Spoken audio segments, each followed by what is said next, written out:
Assalamu alaikum brothers and sisters, welcome back to the Divine Reality course. Now we are moving on to a very interesting section of this course, which is analyzing or assessing the question, which is, does science lead to atheism? Now this is a very popular claim made by many atheists. Many atheists would say, look, we have science today. We don't need religion, we don't need God, science explains everything.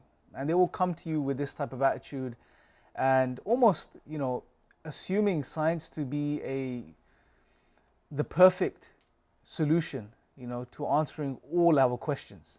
When in reality, as we'll hopefully appreciate through this section, that's simply not the case. Now in this section, we're going to be covering two key questions. Number one, does science lead to atheism? That's the first question we're going to be assessing. And number two, does science disprove religious claims?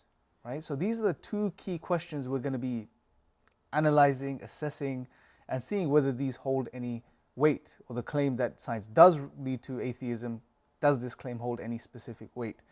Now, the claim itself, science leads to atheism, is based on four false assumptions, right? So this particular assertion is based on what we refer to as four false assumptions.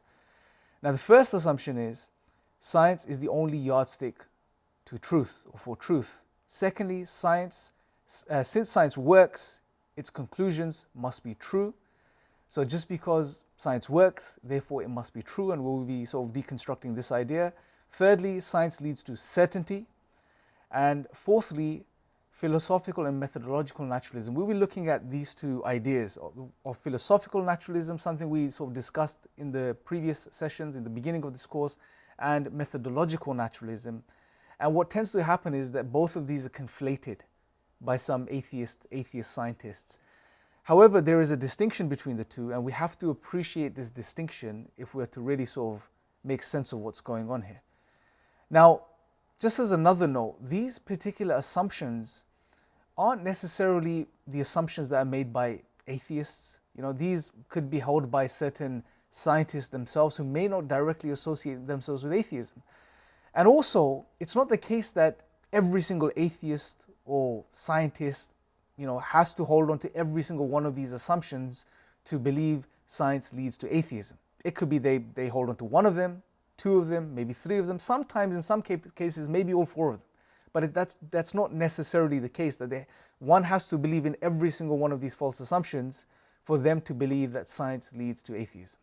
Okay, but we're going to cover all of them. So we've covered all our bases, and we're prepared to address every single individual that may hold on to, or each individual that may hold on to their own specific assumption. So let's start with the first one. Science is the only yardstick to truth. Now, this is simply not true. And the reason it's not true is because science has its limitations. Right? Science is a method. It's a methodology which has its limitations. Now, what are some of these limitations? Let me just briefly note them for us first, and then we'll, go one at a time, looking into each one of them in some more detail. So, what are the limitations of science? Number one, it's limited to observation, right? And that's quite simple, because scientists can only observe things that are in front of them, or what technology permits them to observe. Science is morally neutral or amoral. And we'll go into looking into this a bit further too. Science cannot delve into the personal, so things such as consciousness. It cannot answer the why question. So we'll make a distinction between the how and the why. And what science can do, it can focus on the how, and it can tell us about the how, the working of things in the physical material world around us. But it cannot delve into the why question. Why do things behave or act in the way that they do sometimes? Or why do they exist in the first place? Right? So this is not a question of science, and we'll again unpack this. Science cannot address some metaphysical questions. There are other sources of knowledge, i.e. such as testimony, right? Which play an integral role in the sphere of science itself. Yet science, it's a different mode of knowledge, a different route to knowledge itself. And science cannot prove necessary truths, right? So let's go through each one of these and start to break these down. Let's start with the first one, which is that science is limited to observations, right?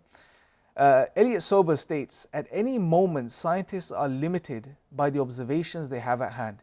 The limitation is that science is forced to restrict its attention to problems that observations can solve. So in other words, scientists are always limited by observations. We don't have all of the possible observations out there available to us, or the scientist doesn't have them. So they're limited to what they can observe, what they can take in through their senses. Right? Now, if I was to sort of, in a really simple way, explain what the method is basically what scientists does is they use their senses, so sight, hearing, smell, touch, taste. They then use these senses to take in data, make observations of the world around us. And then when they've collected these observations, is to reason upon these observations and then come to particular conclusions or theories or ideas that they have. So scientists are always going to be limited to the observations. They don't have the totality of things that can be observed, even in regards to specific fields, within specific fields that they're studying. So this is the first fundamental problem. Secondly, science is morally neutral or amoral, right? So it can't tell you about morals or ethics. It can't explain why morals are objective or how morals are objective or how they are grounded objectively, right? So these are questions that science cannot deal with. What is good? What is bad? What is right? What is wrong? These questions are beyond the scope of science, right? Because these things you can't really observe as you can observe, say, for example, the table or the chair that I'm sitting on. So science from this perspective is amoral. It cannot delve into the personal, right? So science, for example, cannot address what you'd refer to as what's referred to as the hard problem of consciousness.